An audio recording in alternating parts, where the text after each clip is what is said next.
Alors, le premier prix, présentez-vous s'il vous plaît, monsieur. Merci, bonsoir à tous. Bonsoir. C'est un grand plaisir d'être parmi vous aujourd'hui. Je me nomme Maman Adamou Alassane, le responsable des techniques de l'entreprise Niger FPV Drone. Alors, un peu plus fort, hein, parce qu'il faut que tout le monde vous entende, d'accord, s'il vous plaît. Oui. Niger FPV Drone, c'est une structure. Nous sommes spécialisés d'abord dans le domaine de la robotique, plus précisément dans la technologie drone.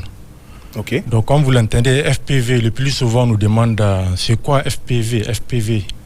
FPV, c'est une catégorie de drones qu'on pilote à partir des casques VR, les casques virtuels.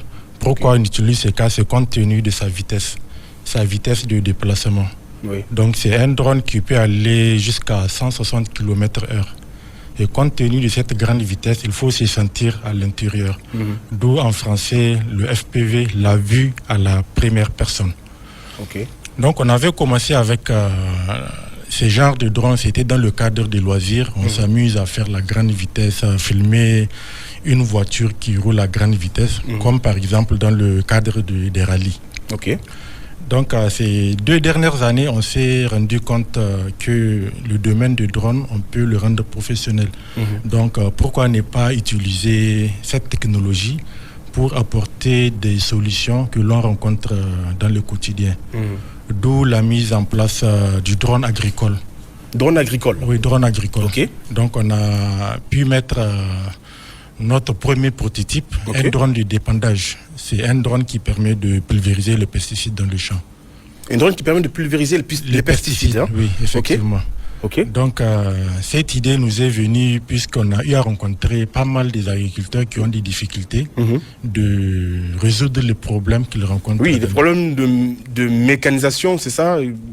Manque de machines agricoles. Oui, ils ont des machines, mais c'est des machines traditionnelles. Traditionnelles, ok. Kits, encore rudimentaires. Voilà, les kits sac à dos qu'on met au dos et il faut pomper à la main pour pulvériser. Son avantage, c'est pour remplacer le système de kit à dos qu'on pulvérise, le kit pneumatique. Ok.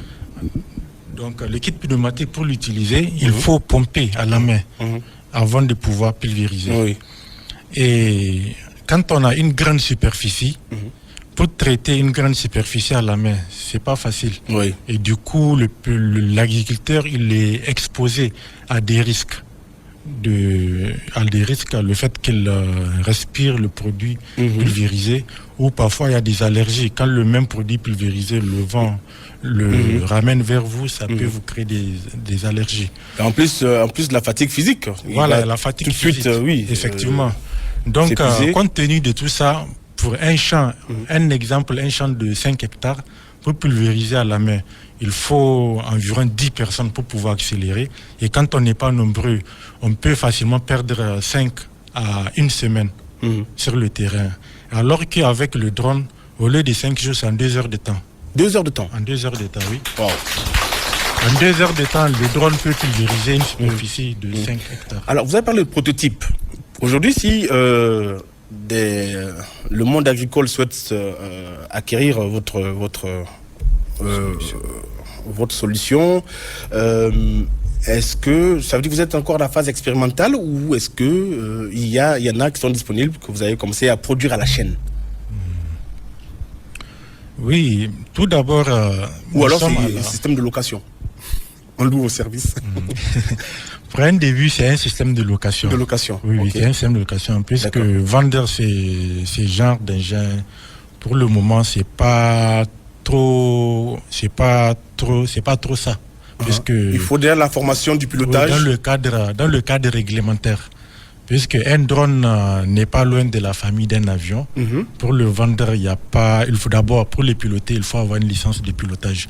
Donc on ne peut pas le mettre sur le marché, vendre ça à des individus qui n'ont pas suivi la formation de pilotage. Et j'imagine que vous dispensez quand même des cours de pilotage en drone ou pas? Oui, nous disposons. Déjà, nous sommes des instructeurs. Voilà. Nous avons suivi des formations à Malawi dans le cadre de l'académie de drone ADA. C'est une académie de drone qui sera bientôt ouverte. C'est-à-dire qu'on peut vous solliciter également pour former Oui, effectivement, nous faisons des renforcements de capacité en théorie et en même temps en pratique. D'accord. Pour ceux qui veulent apprendre à piloter. Très bien. Alors, rapidement, quelles sont les difficultés que vous rencontrez au quotidien dans le cadre de votre activité? Le financement, ça s'est passé comment? Les assemblages, est-ce que c'est des... Parlez-nous des matériaux qui ont permis de construire ce drone-là.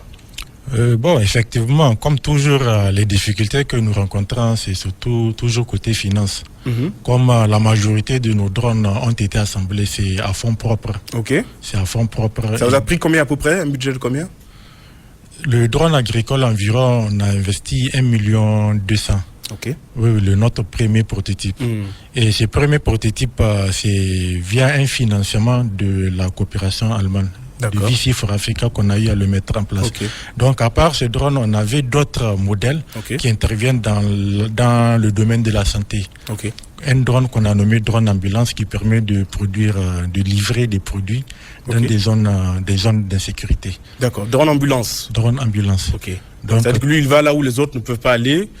Vous avez parlé des zones d'insécurité et surtout quand on sait que souvent nos routes sont difficiles d'accès. Effectivement. Effectivement. D'accord. D'accord, très bien. Merci beaucoup. On peut applaudir pour eux. On aurait voulu voir en tout cas ce drone physiquement sur le plateau, mais malheureusement partie remise, Inch'Allah.